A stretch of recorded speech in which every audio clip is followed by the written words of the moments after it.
Ошол эле учурда билиш керек, Кудай буйрса намаз окуйм, Кудай буйрса ораза тутам, Кудай буйрса иншалла, Кудай буйрса кылам дегендер, анда Кудай буйрса тамак жейм деп жата бер.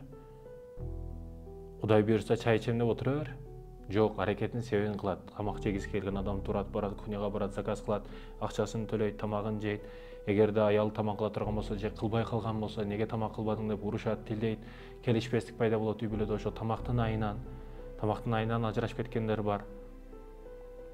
Ошол Кудай буйрса намаз окуйм дегендер да Кудай буйрса кыламын да, Кудай буйрса чай ичемин да деп жата бербейт, аракетин кылат. Намаз дагы ошондой, урматтуу мекендешим. Биз бүгүн тамакка аракет кылгандай, намазга аракет кылбай калдык. Тамакка аракет кылгандай, 5 сааттап, 2 сааттап бир жерде жакшыраак самскан ачылыптыр, пицца ачылыптыр десе үй бүлөбүз менен барып келебиз. Пробкага карабайбыз, башкага карабайбыз. Намазга аракет кылышыбыз керек, урматтуу мекендешим. Айына, жумасына, воскресенье күнү, эс алуу күндөрү күн сайын тамакка баргандар бар, эс алууга баргандар бар, башкага баргандар бар, ай сайын, ошондойлор бар. Мисал үчүн да, урматтуу мекендешим. Ошол эле сыяктуу биздин руханий азыгыбыз болгон, рухтун азыгы болгон намазды калтырбашыбыз керек.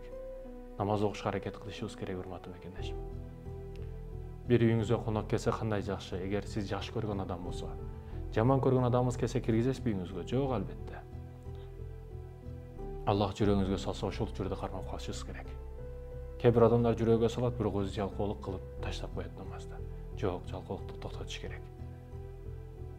Уйкуга нафстын каалоолоруна кирет. Уйку, тамак жеш, ушул сыяктуу нерселер булар эч качан чегине жетпейсиз. Акыретке иштешибиз керек, урматтуу